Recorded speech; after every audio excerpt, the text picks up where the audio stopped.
Kapitolyo, Kapitolyo! Biyaheng Kapitolyo, ang programa ng bawat Batanggenyo. Biyaheng Kapitolyo, mapapakinggan ang mga napapanahong balita. Biyaheng Kapitolyo, mga kaganapan sa loob at labas ng lalawigan ng Batangas. Biyaheng Kapitolyo, tatalakay sa mga proyekto ng ating pamahalaang panlalawigan, health, education, livelihood, protection of the environment, life and property. Biyaheng Kapitolyo. Samahan ang mga patrol ng Kapitolyo sa biyaheng walang iwanan patungo sa isang Rich Batangas. Rich Batangas! Kapitolyo, Kapitolyo! Sakay na! Tara na! Samahan nyo kami sa biyaheng Kapitolyo. Biyaheng Kapitolyo!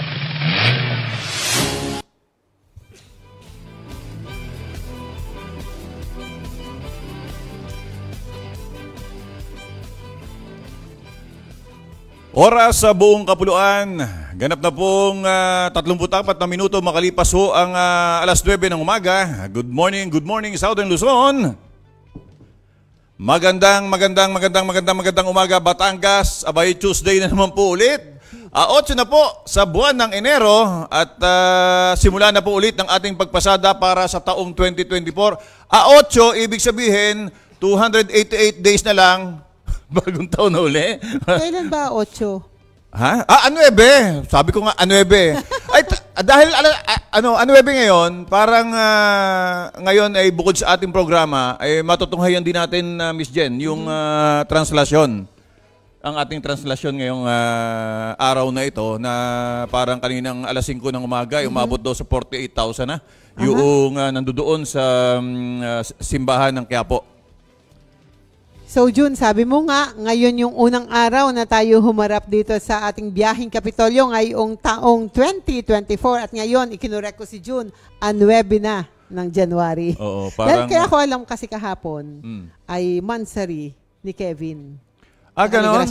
Kaya pala sabi ni Kevin ay wag na raw tayong mag-abala sa tanghalian. Oo. Tanghalian ba? Diet daw muna. Oo. At tatapong daw si Jansen Olimba at saka si Ninya. Aba, parang Ay, nagkasabay yung dalawa. Ayan, good morning po. At speaking of ikawalong taong pag-arangkada ng inyong biyaheng Kapitolyo, kaya't muli po kaming nagpapasalamat sa mga nakasama natin noong nakalipas na taon. At syempre, ang year-end natin dyan, ang saya-saya natin dito. Oh. So, good morning ho sa mga nakatutok sa ating programa ngayong umaga. At kami po'y umaasa na muli po nyo kaming sasamahan sa ating mga paghahatid po ng mga napapanahong mga balita, impormasyon at talakayan. Ayan, at sabayan tayong napapakinggan sa himpilang Air 1, 91.9 FM at kaya't mga kabiyahe. Good morning po, good morning at ingat po sa ating mga pagmamaneho dyan. So, parang hindi ka naman nababago sa ating pandinig. Medyo nahinaan ka doon sa ating speaker. Oo, naninibago ako. Kaya pala palinga-linga kayo. Hindi ko marinig ang boses ko. Kasi bago ulit tayong setup eh. So, sa ngalan po ng ating walang pagod na ama ng lalawigan ng Batangas, ang ating pong Governor Dodo Mandanas, kami po ang inyong biyaheng in tandem ngayong umaga. Ito po muli, si June Magnaye. At sa ngalan po ng buong pangkat ng Patrol ng Kapitolyo at ng Provincial Information Office, ito po si Jenny Asilo Aguilera. At ito pa rin po ang programa ng bawat Batanggenyo. Ang official radio program ng ating pamahalaang panglalawigan ng Batangas. Halina po at muli kayong sumakay sa ating Biyaheng Kapitolyo. Muli sa ating pong pagsisimula ng ating pagtatanghal ngayong umaga, muli po nating pasalamatan ng ating poong lumikha sa panibagong taon na muling pagharap sa ating hamon. Ano po? Tunghayan po natin ang isa na namang edisyon ng Gabay at Patnubay. Muli pong ihahatid sa atin ng ating kasamang si Froilan Salcedo.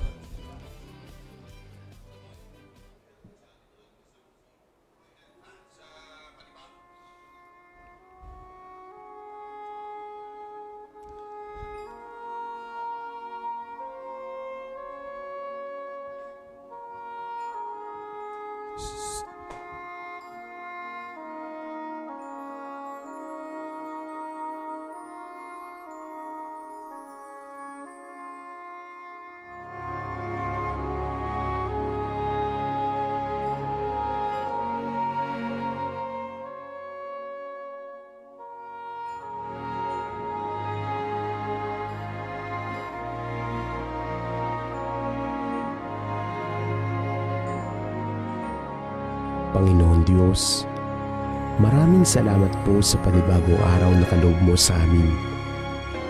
Sisimulan namin ang araw na ito ng may panalangin at walang hanggang pasasalamat sa lahat ng mga biyayang ipinagkakaloob mo sa amin. Naway, patatagin mo ang aming loob sa mga pagsubok na aming nararanasan. Ingatan niyo po ang bawat isa sa amin at palagian niyo po kaming kalingain. Panginoon, kami ay humihingi ng kapatawaran sa aming mga kasalanan at nagsusumamo na hindi niyo kami kailanman pababayaan. Samot hiling din namin na patuloy niyo pong pagharian ng aming mga buhay. Ikaw, Panginoon, ang aming pag-asa at inspirasyon upang patuloy na mas maging mabuti at palagi ang piliing maging malakas sa kabila ng mga pagsubok.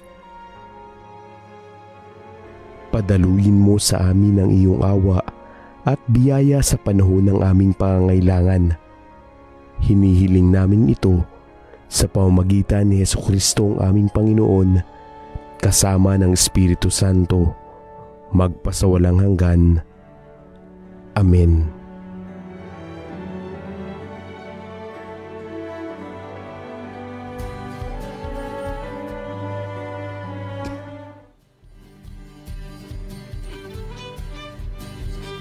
So maraming salamat Froilan at Miss Jen, pabatiin mo natin ng magandang umaga ang ating patroller. Good morning Binson. Good morning po Sir June and good morning po Ma'am Jen. Magandang umaga po. Dahil patay ang microphone mo. No. Good morning po Sir June and good morning po Ma'am Jen at magandang umaga po sa lahat po ng nakatutok sa ating Facebook live streaming via Batangas PIO. Una po ay pagbate ng magandang umaga sa lahat po na nakikinig sa ating radio station ngayong araw na ito. Yan, so sa pangunguna ni Tita Neneth Ona, kasama rin po natin si Francis Mila de Villa, yan, si Jun Lindo Naguda, hello sa iyo, kay Joshua Sayaman, kay Rafael Cornelio Castillo, yan, kasama rin po natin si Raline Cantos, yan, syempre si Avon Lumendosa Kagimbal.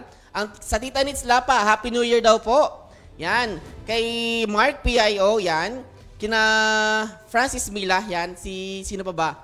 Sir Brian PIO, kay RJ Gabriel. Yan. Magandang pong umaga sa ating lahat at ingat-ingat po sa lahat ng ating pumuntahan.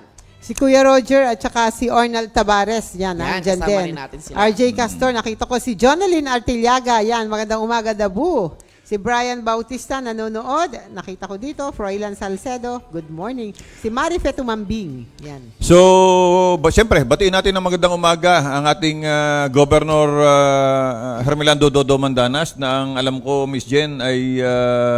sa Lucena, sa Provincial Capital. Oo, nasa sa Lucena po siya ngayon at parang kung hindi ako nagkakamali, Miss Jen, kasama yata ang ating First Lady ngayong araw na to. Oo, at saka may kasamang, siyempre, mga kasamahan natin, hindi tayo nakasama at ayaw kong iwanan ang biyaheng Kapitolyo. Yun! Oo, unang basada, mawawala agad. So, good morning din sa ating Provincial Administrator, Sir Willie Racelis. Magandang umaga po sa inyo. Yan, good morning sa ating Chief of Staff and Provincial Information Officer, Mama Bel Bihasa. Magandang umaga po. Siyempre, good morning at hindi ko alam kung bukas ay makakasama na ang ating good Vice Governor Mark Leviste. Sa lahat ng mga ginagaling na board member, magandang umaga po. At siyempre, magandang umaga po sa mga kasamahan natin dito sa Provincial Information Office, sa lahat po ng kawani ng ating pamahalaang panlalawigan, lalo't higit sa 11 na district hospitals. Good morning. Ayan, siyempre, kung nabati mo ang mga kasamahan natin, pabatiin din natin ang ating Tuesday Patroller ngayong umaga. Nakabati na pala si Vinson. Oh. At ako'y naliligaw ngayong umaga. Yan. So, kung nakaraang Tuesday po, sinalubong tayo ng pagtaas ng ating mga ginagamit na LPG, ilang mga pagtaas. Ano po? So, sa amin hong pagbabalik ay Kwentuhan Tuesday po tayo. At sasamahan po tayo ng ating laging kasama sa ating pagbiyahe dito sa ating biyaheng Kapitolyo. So wala hong maglilipat ng himpilan ang ating pong Tuesday talakayan sa pagbabalik po ng inyong biyaheng Kapitolyo. Aray, ano ka namang lamok to? O anak, bakit? Nakagat po kasi ako ng lamok. Naku, huwag ka magpakagat sa lamok. Uso na naman ngayon ang dengue anak, lalo na ngayong tag-ulan. Dengue? Ano ka po yung dengue, Nay? Ang dengue ay isang uri ng impeksyon na sanhi ng virus na dala ng kagat ng lamok na Aedes aegypti. Kadalasan ang may sakit na dengue ay nakararanas ng biglaang pagtaas ng lagnat, matinding sakit ng ulo, pagsakit ng kalamnan at kasukasuan, kawalan ng ganang kumain, pagduduwal at pamamantal sa balat. Kung nararanasan ang mga nasabing sintomas, kinakailangan kumonsulta na kaagad sa pinakamalapit na health center o ospital upang maiwasan ang anumang komplikasyon. Iwasan po natin ang pag-inom ng gamot na hindi nireseta ng doktor. Naagapan ng severe dengue sa agarang pagkonsulta sa doktor at kakaunti lamang sa mga nagkakadengue ang nagiging grabe o severe. Para makaiwas sa dengue, tandaan ang 4S na isinusulong ng Department of Health. Una, search and destroy breeding place. Hanapin at alisin ang mga bagay na pwedeng maipunan ng tubig na maaaring pangitlugan at pamahayan ng mga lamok. Pangalawa, seek early consultation. Agad kumonsulta sa doktor kapag makakaranas ng anumang sintomas ng dengue. Pangatlo, self-protection measures. Gumamit ng proteksyon laban sa kagat ng lamok tulad ng insect repellent, magsuot ng mahabang kasuotan, maaaring gumamit din ng kulambo at iba pa. At ang pang-apat, say yes to fogging in times of impending outbreak. Maaring magpausok sa komunidad kung may banta ng dengue outbreak. Ngayong tag-ulan, dengue ay iwasan, kaya ang 4S lagi nating tandaan. Isang paalala po mula sa pamahalaang panlalawigan ng Batangas at ng himpilang ito. Kapitolyo! Kapitolyo! Biyaheng Kapitolyo, ang programa ng bawat Batanggenyo. Biyaheng Kapitolyo, mapapakinggan ang mga napapanahong balita. Biyaheng Kapitolyo, mga kaganapan sa loob at labas ng lalawigan ng Batangas. Biyaheng Kapitolyo, tatalakay sa mga proyekto ng ating pamahalaang panlalawigan, health, education, livelihood, protection of the environment, life and property. Biyaheng Kapitolyo. Samahan ang mga patrol ng Kapitolyo sa biyaheng walang iwanan patungo sa isang Rich Batangas. Rich Batangas! Kapitolyo! Kapitolyo! Sakay na! Tara na! Samahan nyo kami sa biyaheng Kapitolyo. Biyaheng Kapitolyo!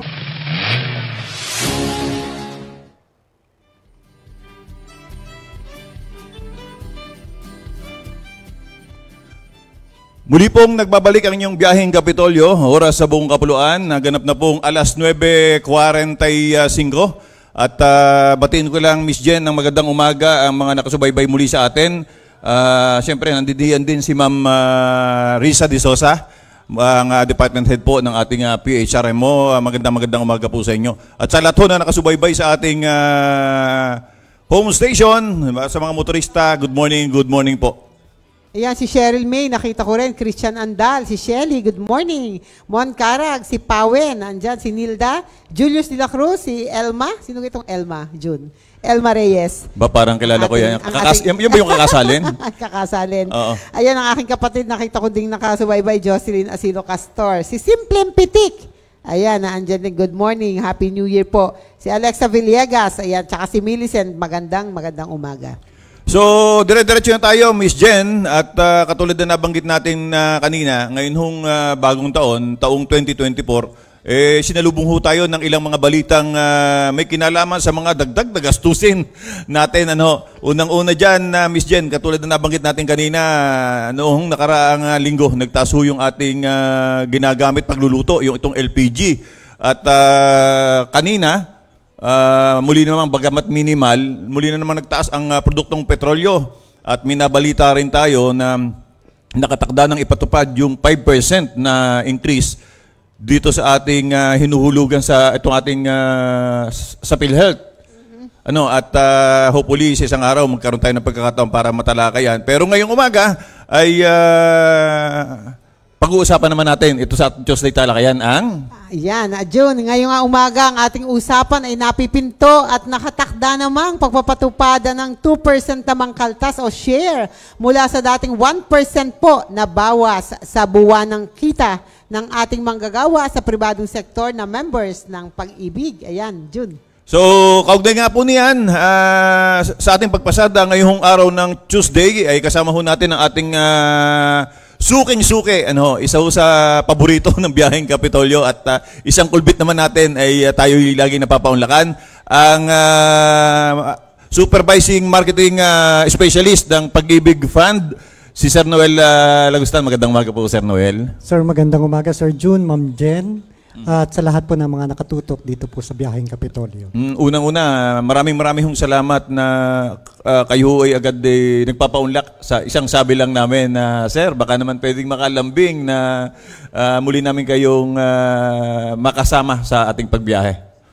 Ayan, Sir Noel, at nabanggit nga po ni June na nakatakdang pagtaas at ito nga po ang pagsang-ayon o aprobado na ng Kamara o ang ahensya at kailan nga po ba ito ipatutupad, Sir? Yung pong sinasabing pagtaas ng monthly contribution sa Pag-ibig Fund, actually po, yan po ay nakalinya na nung pang pandemic time. Okay po. Pero 2020? Opo, pero yung po ay dahil nga po pandemic time, ay bigla pong deferred yung pagtaas ng ating monthly contribution. Then, dito po nakaraang taon, 2023, nag-announce po ang ating chairman of the board, walang iba kundi si Sir Jerry Acosar ng DSUD, na kung saan is magtataas na nga po ang Pag-ibig Fund ng monthly contribution sa ngayon pong January 2024.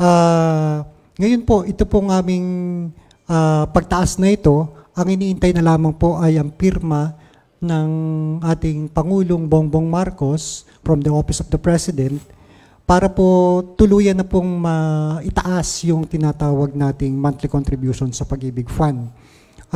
Sabi po ng aming CEO and at the same time President Marilyn Acosta ng Pag-ibig Fund nitong nakaraang kahapon lang, during the flag ceremony, ini-announce po niya na tuloy na po yung pagtataas ng monthly contribution at within this week, ilalabas na po from the Office of the President, from the President Bongbong Marcos, yung official, yung black and white na kung saan ay talagang pinapayagan na po na magtaas ang Pag-ibig Fund ng kanyang contribution. So dahil nabanggit ninyo na ito'y pandemic pa, ibig sabihin, matagal na yung aprobado, pirma na lang ng Pangulo talaga ang nagkulang. Ibig sabihin, dumaan na yan sa proseso. Tama ba ako, Sir Noel? Tama po. Actually po yung ating monthly contribution na pinapatupad sa kasalukuyan ay 4 na dekada na. Yung 100 pesos na ibinabawa sa ating sweldo, 100 pesos na government counterpart or employer counterpart on the part of the private, yan po ay 4 na dekada na kung saan ay yan pa rin yung pinapatupad.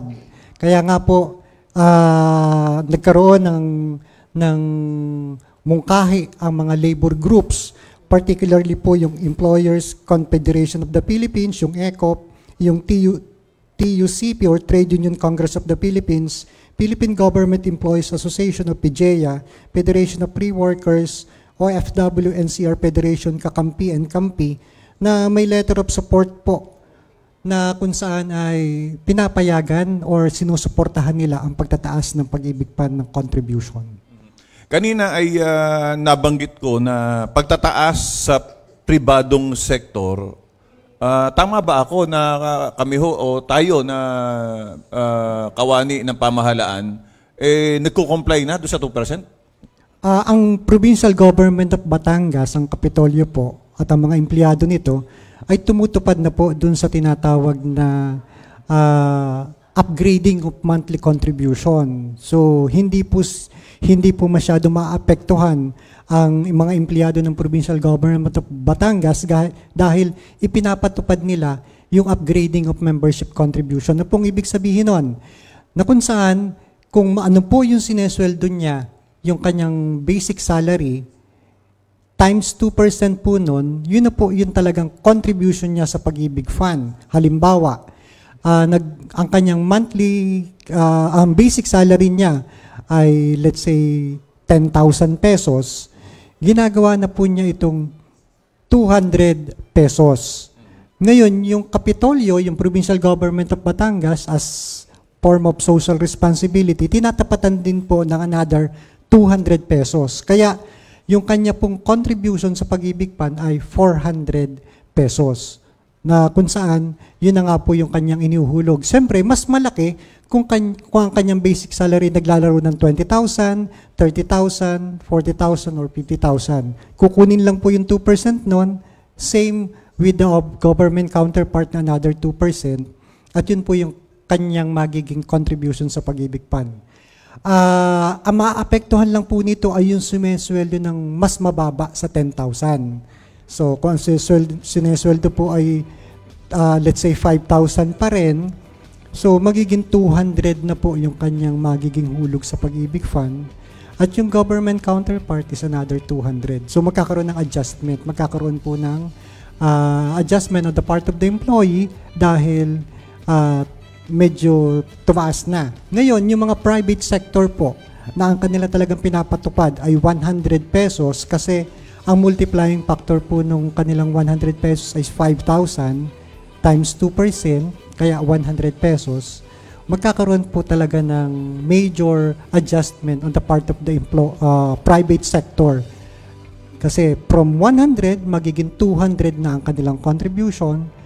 Adjustment din po on the part of the employer sa private dahil from 100 magiging 200 na rin po yung kanilang employer counterpart. So kanina nabanggit natin yung sa PhilHealth, bagamat ibang usapin ito, at nabanggit rin naman ninyo, Sir Noel, na ito'y 4 na dekada na. 40 years na ho. So ibig sabihin, halos kaedad ko nung ipatupad to. Anyway, kaedad mo sa gobyerno. Kaedad ng panunungkulan mo sa gobyerno. Kaedad ng panunungkulan ko. Tama ka dyan, sis. Kasi kailangan na talaga natin mag-upgrade. Una, bagamat sa isang araw tatalakayin natin, nabanggit ko na rin lang naman kasi si PhilHealth. Magkano ba kapag tayo ay ipagpalayo o huwag ipagpalapit? May na-hospital sa ating mahal sa buhay o tayo ay na-hospital o nangailangan ng atensyong medikal.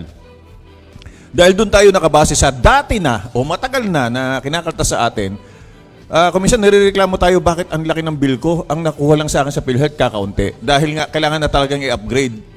Kumbaga yung sa inflation na humahabol yung pamahal ng pamahal. So baliwala na yung halaga natin na nababawas na. Uy, ang bill ko 80,000, ang nabawas lang sa akin 12,000, mga ganon. So ang ibig sabihin, Sir Noel, bilang paglilinaw, ito pong ating contribution, hindi naman kung saan napupunta. Tinatapatan pa nga ng ating employer. Kumbaga meron tayong 200 pisong inaalkansiya, may share pa rin ng ating employer at yun ay savings natin. Tama ho ba ako?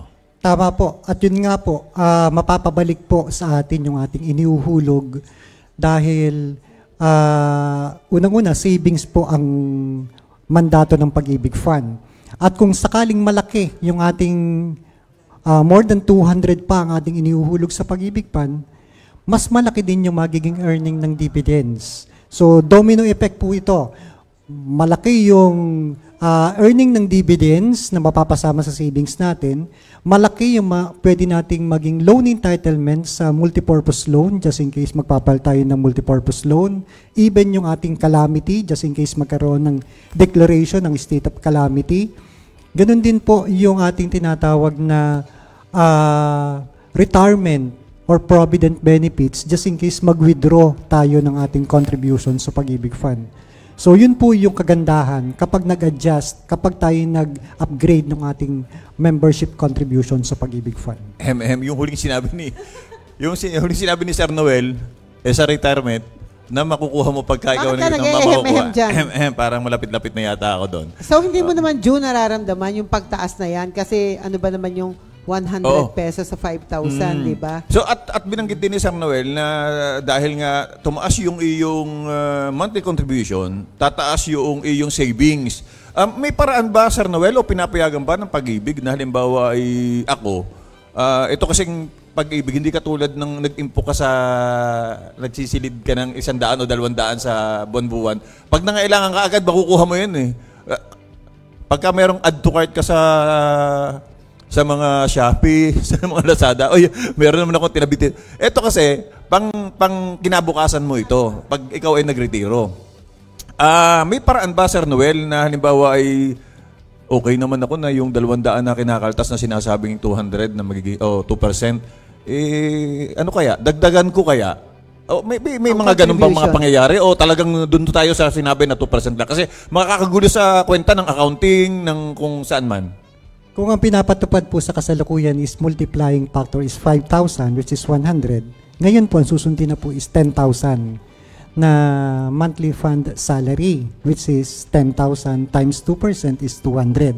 Ngayon, kung more than pa ang gusto nyong ihulog sa Pag-ibig Fund, wala naman pong magiging tayong problema. Unang-una nga po, ang mandato ng Pag-ibig, one of the mandates of the Pag-ibig Fund is savings, then the other is shelter. Kung lakihan natin yung ating contribution sa Pag-ibig Fund, anyway, ito naman po yung salary deduction, wala pa tayong magiging problema doon. Lalaki pa nga po yung dividend earnings ng ating savings. Lalaki pa ang utang mo. Hindi, sa akin kasi, ako kumbaga sa malapit na ang aking pagbiyahe, nandito na ako tanaw ko na yung aking destinasyon. Dito sa ating mga kasama na, kumbaga, pwede pa silang mag-ipon ng yun ang aking yun ang concern ko na bakit hindi samantalahin ang pagkakataon dahil merong hindi naman kailan lang yung binuksan yung inyong sa savings na ang laki ng porsyento ng savings mo kung ikukumpara sa mga bangko. Tama ba ako, Sir Noel? Opo, kasi unang-una hindi naman po sa sinisiraan natin o kaya naman to put in a bad light ang mga nasa banking industry. Ang Pag-ibig Fund po kasi ay tax exempt. When you say tax exempt, compared to the other financing institution, meron pong 20% na withholding tax silang kinakaltas. Si Pag-ibig wala. Kaya yung savings natin sa Pag-ibig Fund, nananatili po doon at hindi siya nababawasan. Pangalawa, sa pa rin kagandahan sa savings program ni Pag-ibig Fund is government guaranteed. Meaning to say, kapag, let's say, worst case scenario, biglang nagsara si Pag-ibig Fund, ang atin po mga savings, particularly yung employee-employer in dividends, makiklaim po natin siya sa Central Bank of the Philippines and other benefits na pwede pa nating i-claim sa Pag-ibig Fund. So, yun po yung kagandahan nun. So 100%. 100% po. 100%. Kasi yun ang kinatatakutan ng mga ibang topic to kami. Ibang topic to kami gusto ko lang buksan at ito yung napagkwentuhan na rin naman namin dun sa mga babagong nakasubaybay na kuminsan nag-iisip sila ng yung lalo't nakakabalita tayo na Miss Jen na mga nagsasarang bangko, nagko-close na doon tayo natatakot na katulad mo na maraming ipon. Hindi mo alam kung saan bangko ka. Saan ba ako mas may seguridad yung aking pinaghihirapan o iniimpo ko. So, sa Pag-ibig, sabi nga niya ay worst scenario na malabo namang mangyari, 100% na babalik sa iyo ang inipon mo. Tama ba ako, Sir Noel? Tama po. 100% na babalik sa inyo yung inyong mga benepisyo, savings particularly. So June, di ba may savings na tayo sa Pag-ibig. So ano po ba yung ino-offer pa, kahit hindi natin malahat yung mga ino-offer pa ng Pag-ibig na nakaka-interest naman talaga sa ating mga manonood, mga nakikinig na mag-contribute tayo sa Pag-ibig? Other than Pag-ibig One membership po, yung ating regular na inihuhulog sa Pag-ibig Fund, meron pa po tayong tinatawag na Modified Pag-ibig 2. Which is yung voluntary savings ng Pag-ibig Fund na minimum na hulog is 500 pesos. Now, pagdating po dun sa paghuhulog nito, madali lang po ang paghuhulog sa Modified Pag-ibig 2 program dahil ito naman po ay pwedeng mag-register via online sa website ng Pag-ibig Fund. At the same time, pwede rin po siyang bayaran via online at sa mga collecting partners po natin just like GCash, kagaya din po ng Emily Villier, Bayad Center, even sa SM, Business Center, at marami pa pong iba. Even yung sa mga bangko po na partner banks ng Pag-ibig Fund, pwede rin pong i-debit yung ating monthly contribution sa MP2 program.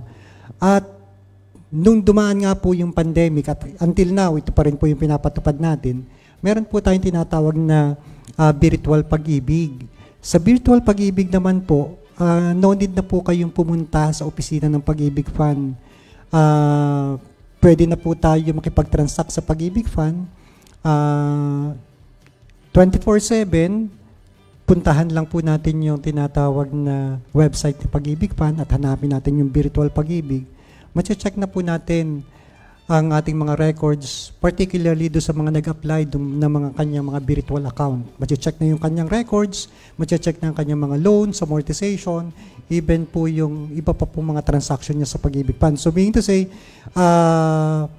hindi nyo na kinakailangan pa pumunta ng opisina, pumila ng mahaba, maubos ang oras ninyo, kundi yung convenient, basta't meron po kayong internet connection, yung pong convenient na makapasok doon sa virtual Pag-ibig, naroon na po yun. Gagawin natin dyan mamaya yun. Oo, Kasi sige. interesado ako eh. Kasi Miss Jen, ito naman, napagkwentuhan na rin namin ni Sir Noelo na ibalita na rin naman natin sa ating mga taga-subaybay. Pero para sa benefits, para sa kaalaman, nung mga ngayon pa lang nakasubaybay, kasama si Sir Noel, ay ito yung malimit nagiging suliranin, no, nagiging isipin ng ibang miyembro. Yung mga hindi naman nila matama kung ma-question yung kanilang employer. Dahil nakakaya naman na inihuhulog nyo ba yung mga kinakalta sa amin? Hindi mo ma-check kung yung bang hinuhulog ko, baka so may alalahanin tayong gayon. Yung binanggit ni Sir Noel, isang magandang paraan para ma-check yung account mo na, yung hulog ko nung mga nakaraang buwan pumapasok. Tama ba ako, Sir Noel? Tama po. So, yung Pag-ibig 1, yung MP2, yung ating multipurpose loan amortization, at maging yung pagkiklaim ng ating mga benefits sa Pag-ibig Fund, let's say retirement, maturity, at saka po yung mga iba pa mga grounds for withdrawal of savings, pwede na rin po dun gawin sa virtual Pag-ibig. Parang gumano ng tenga mo, Jun, nung sabihin yung retirement. Oo, parang... parang sisilipin mo na mamaya. Kaya paborito ko rin tawagan si Sir Noel at saka si Ma'am Angel. Pagka may mga katanungan ako doon sa mga retirement. Pero, Sir Noel, ngayon pa lang, ito naman, malimit nating matalakay, yung mga binanggit nyo, mga programa at mga activities ng PhilHealth ay kahit nabdaanan na natin ng mga nakaraan para sa muling kabatiran ng ating mga viewers at ng ating mga listeners na hindi nila napakinggan yung ating mga pagtalakay. Muli ho nating sasariwain sa mga bandarian yung halimbawa sa ating housing kasi bukod dun sa mga ino-offer ng meron pa lang kung nakikita na mga sites kung saan yung mga na-foreclose na mas mura, mas maliit ang interest. May mga ganon. Ano pang mga programa ang inilaan nila. Pero, Sir Noel, baka meron kayong mga gusto pang sa oras na ito ay ibahagi sa ating mga kababayan? Okay, ngayon pong January, siyempre yung mga business owners ay nag-a-apply ng permit sa mga corresponding LGUs. Mga renewal. At saka new establishments nag-a-apply ng permits. So, kalinsabay po nito, pinapaalalahanan po natin ang mga business owners na dapat po kung kayo po ay nakapagrehistro na sa mayor's office at nakakuha na ng lisensya, dapat po sumanggun rin po kayo sa opisina ng Pag-ibig Fund para naman mag-file ng inyong membership registration dahil ito po ay batas under RA 9679, mandatory po para po sa mga self-employed, sa mga business owner na mag-register din at maghulog din sa Pag-ibig Fund. So ito naman po ay minimal lang, ibig sabihin yung ibinabayad natin at the same time ay babalik din naman sa atin, minimal naman po yung ating magiging hulog dito at pwede nyo rin siyang bayaran on a monthly basis, quarterly, semi-annual, or annual basis para po sa inyong convenience.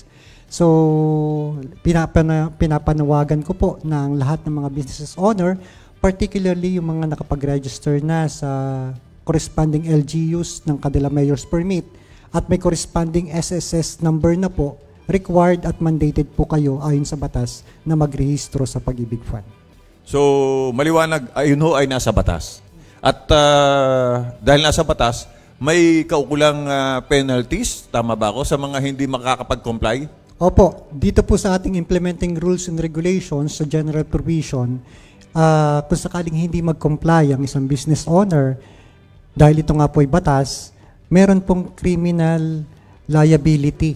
Maaari sila makulong for 6 years, makapagmulta upon the discretion of the court. Yung owner po nung business o yung tao mismo?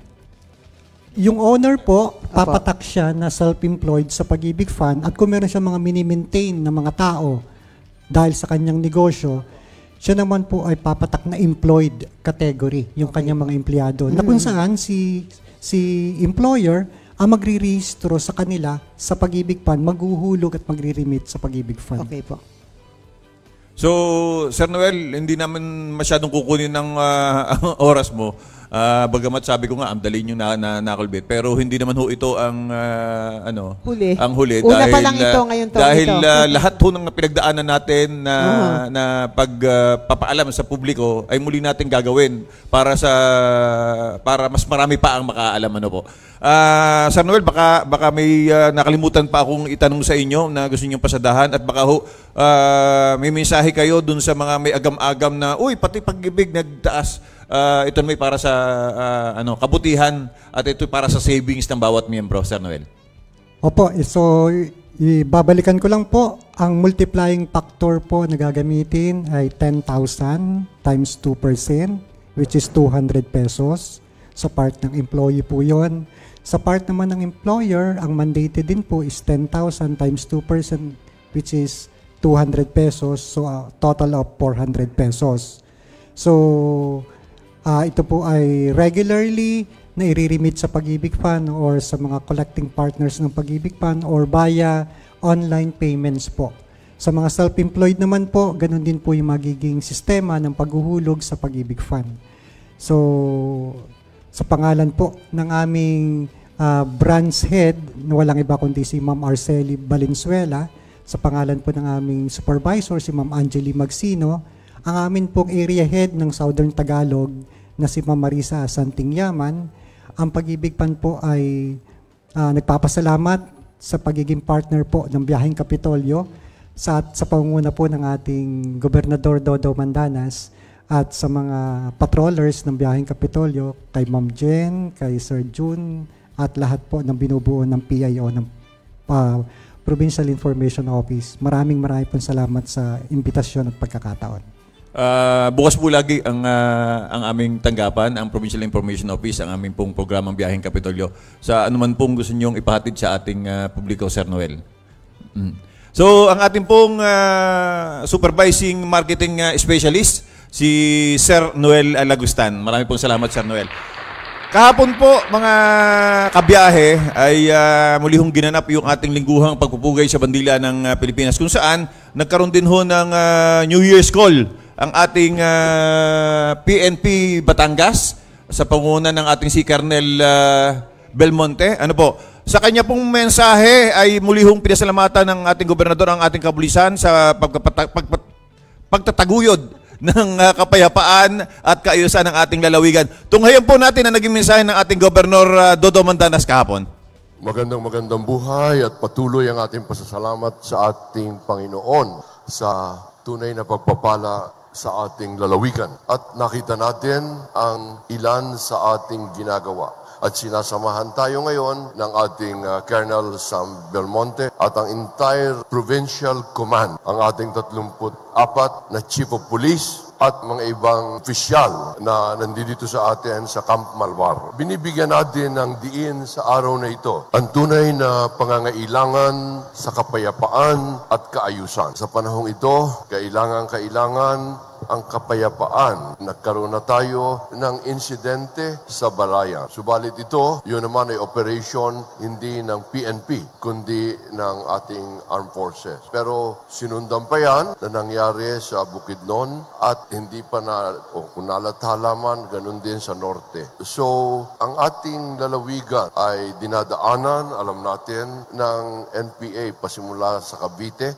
na ngayon ay pinakamalaking lalawigan sa buong Pilipinas sa dami ng tao at sa dami ng nagtatrabahong tao. Kaya masasabi natin na yaan Calabarzon. Kung una sa atin ngayon ay ang lalawigan ng Cavite sa dami ng nagtatrabaho. Mas malaki tayo ang Calabarzon kesa sa Metro Manila. Kaya't nagsisimula rin na ito ay siyempre sinasamantala ng mga hindi kaisa sa ating layunin na bigyan ng mapayapa, masagana at tunay na panatag na pamumuhay sa ating bansa. Kaya't kailangan ang ating ginagawa na padamihin ang hanap buhay, padamihin ang tulong para sa kalusugan. Libreng lahat. Kaya ang ating congressman naririto lagi, linggo-linggo, kasama natin na talagang tumutulong sa libreng paggamot. Hindi pa na ipagaganap ng husay. Bukas, ako ay pupunta sa Lucena, kung saan pupunta ang ating unang gilang. Ang unang ginang natin, Lisa Araneta Marcos, ay patuloy, linggo-linggo, dito sa kanyang Love for All, na sinusuportahan ng lahat ng mga local government. Napakahalaga. Pero nakita natin dito sa nangyari sa Balayan. Sinabi ko na sa inyo, 6 ang nasawi sa bahagi ng NPA. Doon yun, 5 kababaihan, puro babae, 5 sa 6. At mga bata, ang pinakabata, 19 anyos, 19 years old. Kaya ang ating gustong gawin ay ipagpatuloy natin ang ating scholarship sa pagpapaaral natin. Na sa ganoon magkaroon ng magandang pagkakataon na magkaroon ng hanap buhay. Kasama lahat ito ang ating health, education, livelihood, at ganoon din, protection of life and property na kasama natin ang PNP. Lagi natin kasama siya, lalo na sa panahon ng sakuna, na lagi namang handa ang ating Provincial Disaster Risk Mitigation, si Amor Calayan, Dr. Amor Calayan, at ganun din ang ating Provincial Assistance for Community Development na sa isang linggo na ay pwede nang mag-distribute muli ng mga multipurpose rescue vehicle. Gusto natin talaga lahat may sasakyan. Ganon din ang PNP. Dapat sana ibibigay na rin ang bawat isa na command sa municipal at saka sa ating 5 lungsod. At siyempre, mayroon din ang ating provincial headquarter. Kaya 35 in order na natin na ipabid na natin para lamang sa inyong kaalaman.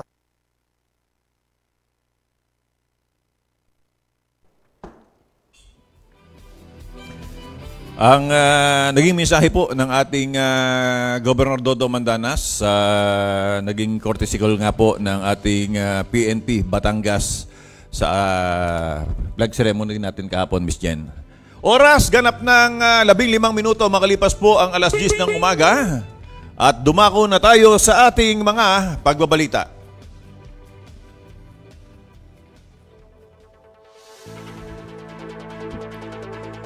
Mula sa bulwagang pambalitaan ng inyong biyaheng Kapitolyo, narito na po ang inyong mga maiinit at napapanahong mga pagbabalita. Isinagawa ng pamahalaang panlalawigan ng Batangas ang orientation regarding Multipurpose Rescue Vans o MRVs sa panguna ng Provincial Assistance for Community Development Office o PACD noong ika-4 ng Enero na ginanap sa Provincial Auditorium Capitol Compound, Batangas City. Dinulahan ito ng mahigit 500 barangay functionaries mula sa 186 na barangay na nakatanggap ng MRV noong taong 2023. Magugunita na noong taong 2021, formal na nilagdaan ni Governor Hermelando Mandanas ang isa sa pinakamalaking programa sa kasalukuyan ng pamahalaang panlalawigan, ang pagsasakatuparan ng paghahatid ng mga MRVs sa mga barangay sa buong lalawigan. Layunin ng programa na mapalakas ang kapasidad ng bawat barangay sa Batangas sa pagtugon sa mga panahon ng kalamidad, pagbibigay ng pangunang lunas at para sa mabilisang pampublikong serbisyo.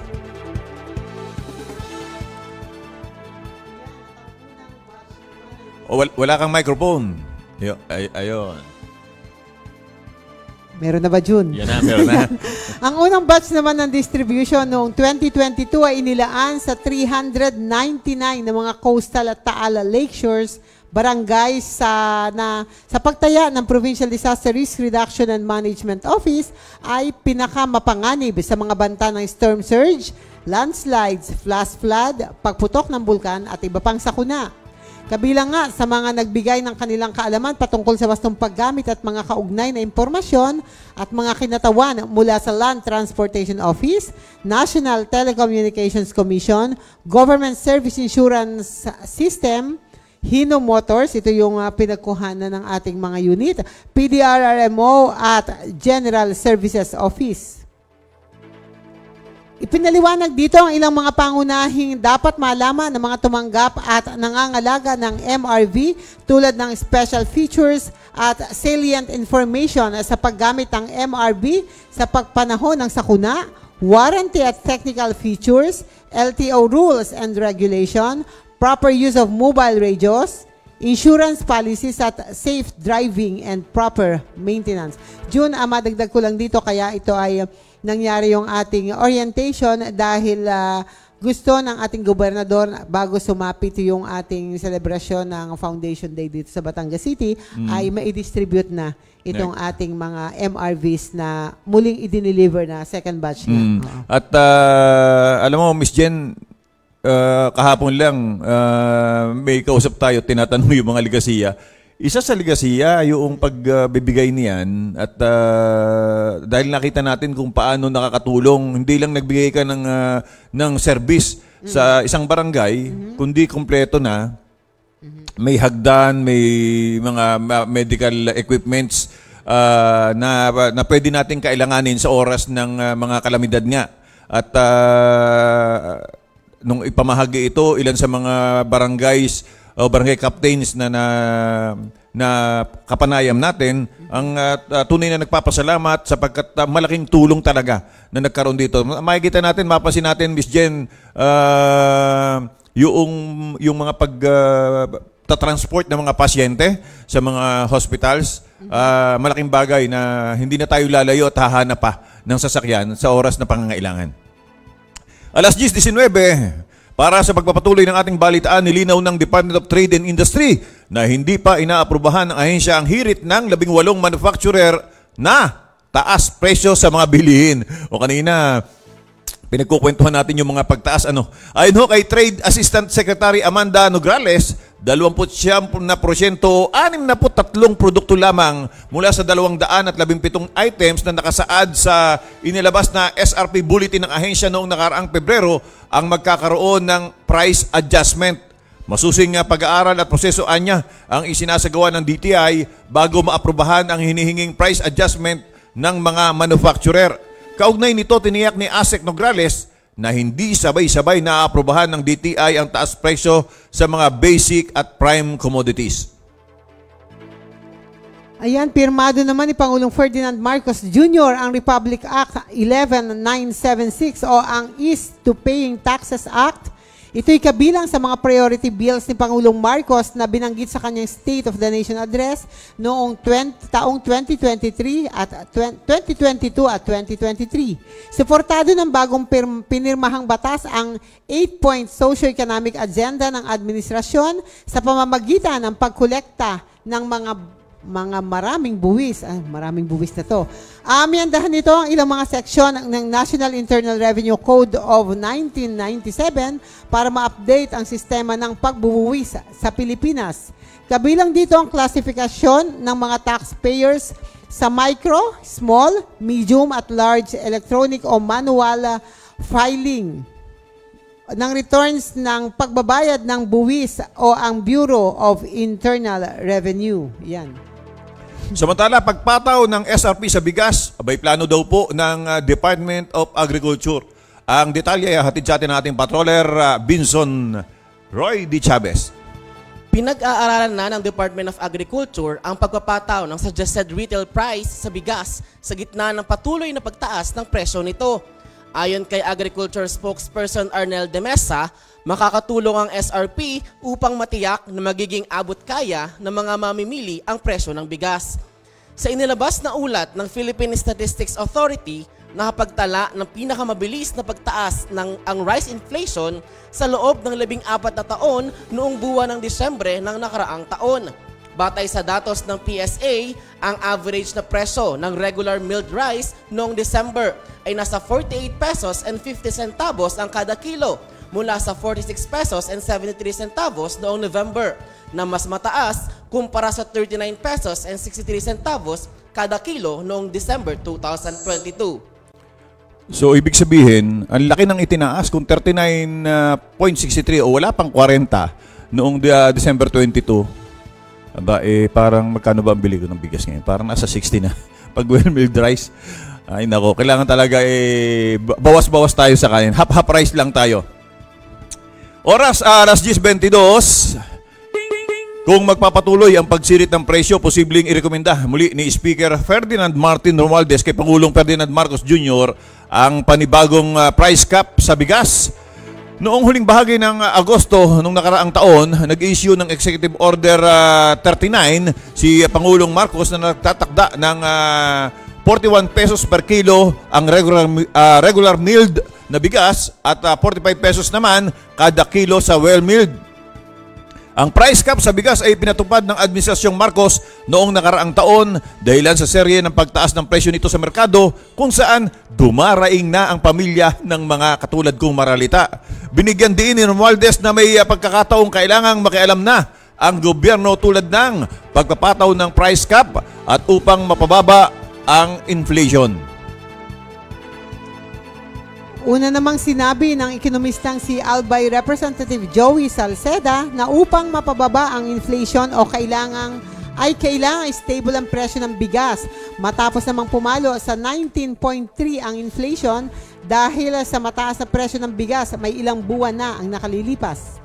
Inihayag ni Romualdez na patuloy siyang nakakatanggap ng report na ang presyo ng bigas ay nasa 50 pesos hanggang 60 pesos kada kilo, tunay June. Itong bili mo, di ba? 63 pa. 63 pa. Kaugnay dito, nagbabala naman si Romualdez sa mga profiteers, hoarders, smugglers at mga nagmamanipula ng presyo ng bigas na hindi mangingimi ang Kamara na gamitin ang oversight power nito sa pamamagitan ng pagsasagawa ng pandinig upang maisiwalat sa publiko ang nasabing illegal na aktibidades at mapanagot ang sinumang may kasalanan sa batas. Samantala, ito na ang hinahanap ni Kevin. Naglabaso ang Malacanang ng listahan ng mga holiday at long weekend para ngayong taong 2024. Parang hindi lang si Kevin yata ang naghahanap nito. Ayon ho kay Pangulong Ferdinand Marcos Jr., abay, bukod ho sa January 1, ay deklaradong special non-working day ang February 10 para sa Chinese New Year.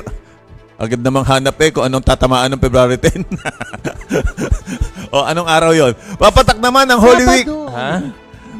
So, papatak naman ang Holy Week vacation simula March 28 na matatapat ho na Huwebes Santo, March 29 ay Biyernes Santo, March 30, Sabado de Gloria at Easter Sunday naman sa March 31 o Linggo ng Pagkabuhay. So, malapit na yan. 4 na araw yan. March yan. Sabado naman yung February 10 na yan. Alin? Sabado? Oo. Agad nang nahanap. Nahanap ko kasi. Tanong ako, di ba? May nagdala na regalo kahapon sa akin. February 10 yun eh. Yung kasal. Yung wedding. Sabado. Congrats naman, congrats. Nabanggit din na regular holiday ang April 9 o araw ng kagitingan at maging ang May 1 o Labor Day. Hanap agad kung ano ang papatakan ng April 9 at saka yung May 1. At June 12 na araw ng kalayaan o Independence Day. Habang special non-working day ang August 21 na Ninoy Aquino Day, samantalang papatak ho na long weekend ang August 24, araw ho ng Sabado, August 25, araw ng Linggo, at pagdating ng August 26 ay papatak ng araw ng Lunes o National Heroes Day. Sa November 1 naman ay All Saints Day na papatak sa araw ho ng Biyernes, at November 30 naman ay Bonifacio Day na isang regular holiday pero ito, papatak pa rin ho yung Sabado. Ayan. At maliban dito, holiday rin ng December 8 sa napapatak sa araw ng Linggo. Okay. Na siyang pista ng Immaculate Conception. December 24 na additional non-working napapatak na araw ng Martes at December 25 naman, siyempre, ang araw ng Pasko, Miyerkules to. So, may pasok tayo ng Webes. So, ibig sabihin, kung 24 Miss Jen, yung special non-working na Martes, ay marami maglilib ng 23 niya. Yes, 23 ay leave. Oo. Tapos ay wala ka na ng 21 at saka 22 dahil Sabado at Linggo yun. Oo. So, long weekend yan. Samantala, ay hindi, tapos maglilib pa sila ng 26 at 27. Ubus ang lib nyo. Dalawang araw. Samantala, long weekend din ng December 28, 29 at 30 na matataon sa araw ng Lunes na Rizal Day habang special non-working day on December 31, 2024. Ayon kay PBBM, sa pamamagitan ng maagang paglalabas ng mga deklaradong holiday at long weekend ay makakapagplano ang lahat. Joe, nakapagplano ka na ba? Hindi pa. Hindi lamang para sa bakasyon, kundi maging ang mga transaksyon sa pamahalaan. Oo, so titingnan ho ninyo at baka naman kayo idagayak ng pagpunta sa araw ho ng Sabado o araw ng Linggo. Pero dito sa Batangas City, Miss Jen, parang kanina sino ba nagpapakita sa akin? Parang si Papa Eds yata na meron na yatang nakalabas na uli na ang sa darating na Tuesday. Wala tayong pasok. Oo, bagamat may radyo ho tayo, parang holiday yata, non-working holiday. Pero, kaya papasok kayo. Oo, pero dito yan. Dito lang yan sa lungsod ng Batangas. So kung kayo ay taga San Pascual, may pasok kayo. Pero kung nagtatrabaho ko sa Batangas, walang pasok. Oo, yung mga nagtatrabaho dito, walang pasok. Pero tayo, may radyo tayo nun. Oh, may pasok kayo. December, ang alam ko ay January 20, wala namang pasok ang Lipa City. Oo, December 20. Ano ba papatakan ng December? January 20. So, ang mga taga-Lipa na nagtatrabaho dito, may pasok. May pasok. Parang pinaringgan mo si Sir Vincent, taga-Lipa. Sino ba ang mga taga-Lipa rito? Ako may bahay sa Lipa. May pasok kayo. Samantala, mga magsasaka, iyak na raw ho sa bagsak presyong gulay. Muli hong nagbabalik ang ating patroller Binson Roy Di Chavez para sa detalye. Binibenta na lamang sa halagang 20 pesos kada kilo ang mga gulay sa Provident Village sa Marikina City dahil sa umano'y oversupply sa ani ng mga magsasaka. Hindi na umano madala ang mga gulay sa palengke na gaya ng mga repolyo at labanos sa mga palengke sa Metro Manila dahil sa dami ng supply, kaya naman ibinagsak na lamang ito sa Marikina. Samantala, ipinahayag ni Department of Agriculture spokesperson at Assistant Secretary Arnel de Mesa na posibleng dahil sa magandang panahon kaya nagkaroon ng overproduction ng mga gulay. Pero hindi pa rin aniya tiyak kung talagang oversupply na matatawag ang nangyari. Layo ng Department of Agriculture na palakasin pa ang mga Kadiwa Center sa mga rehiyon para matulungan ang mga magsasaka na maibenta ang kanilang produkto. Alas 10:29, alas 10:30 na pala. So, sa ulat panahon tayo. Raven, kung hindi ako nagkakamali, kasulukuyan pa rin naglalakbay ang ating translasyon. Diyan ho sa Quiapo. Sila ba ay makakaranas o tayo ba ay makakaranas ng mga pagulan ngayong umaga, Raven? Patuloy pa rin pong umiiral ang shoreline kung saan nagtatagpo ang malamig at mainit na hangin mula sa karagatang Pasipiko na siyang nakakaapekto dito sa may silangan bahagi ng Luzon, kung saan mataas ang tsansa na magdadala pa rin ito ng pagkulog, pagkidlat at pag-ulan, lalo na sa Bicol Region. Samantala, ang Northeast Monsoon ay patuloy naman magdudulot ng kalamigan sa Northern and Central Luzon at may dulot na may hinang pag-ulan. Habang easterlies naman ang magdudulot na may hinang pag-ulan sa malaking bahagi ng Mindanao. At sa kasalukuyan ay wala po tayong namamataan na sama ng panahon na maaaring makaapekto sa bansa. Para naman po sa probinsya ng Batangas ay makakaranas pa rin po tayo ng maaraw papunta sa bahagyang maulap na kalangitan na may mababang tsansa ng kalat-kalat na may hina at katamtamang pag-ulan. Sa hilagang parte ng Batangas ay may 14% tsansa ng pag-ulan. Sa silangang parte ay may 25% tsansa ng pag-ulan, samantalang sa kanlurang parte ng Batangas ay may 10% tsansa ng pag-ulan at sa timog bahagi ay may 20% tsansa ng pag-ulan. Kaya paalala po natin sa ating magigiting na kabatang na magdala ng pananggalang sa init at sa mga posibleng pag-ulan. Ang magiging agwat ng temperatura ngayong araw ng Martes ay nasa pagitan ng 24 to 30 degrees Celsius. Si Haring Araw ay sumikat kaninang 6:22 ng umaga at lulubog mamayang 5:43 ng hapon. Lagi po nating tatandaan, ligtas ang may alam at tulad ng laging paalala sa atin ni Governor Mandanas, laging maging handa, ingat at magiting. Mula dito sa Batangas Provincial Disaster Risk Reduction and Management Office, ako po si Raven Nantasida nag-uulat. Magandang umaga po. Maraming salamat, Raven. Parang si boses ni Raven, parang nasasaan yata ng pagbibidyo nung nakaraang bagong taon. Sumasabit. So, yan po ang naging kabuuan ng ating mga pagbabalita sa umagang ito. Araw po ng Tuesday, ika-10 sa buwan ng Enero Taong 2024, parang gusto kong mag-Pebrero na agad. Binson, baka may mga babatiin ka muna bago ako mag-quote. Yan, ito po, pagbati po ulit ng good morning sa lahat po na nakatutok sa ating Facebook live streaming. Yan, kay Ornal Tabares Jr., kay Auntie Cheryl May Makuha Halili, kay Kuya Mon Carag, kay Tita Nilda De Villa, yan, kasama rin po natin si Julius De La Cruz, yan, si Simpleng Pitik, yan, kay Johnson Silva Olimba, good morning sa'yo, yan, kay Ma'am Caris De Sosa, kay Ma'am Millicent Coloma Ramos, yan, Tita Shirley Balmes, Talaylo, good morning po sa ating lahat. At syempre, binabati ko po lahat ng teachers dyan sa Bilogo Elementary School. Ito po, pahabol, kay Tita Grace Briones at kay Tita Nenet Ona. Magandang umaga po sa ating lahat. Nandiyan din June, nanonood ang aking kapatid Jocelyn Asilo Castor. Si Paul nanonood, yan. Good morning po. At muli maraming salamat kay Ma'am Risa na sumubaybay sa atin kanina. Good morning po, Ma'am Risa. So, quote for the day, tandaan palagi na kung wala sa iyo ang bagay na gusto mo, mas mabuting gustuhin mo ang mga bagay na mayroon ka.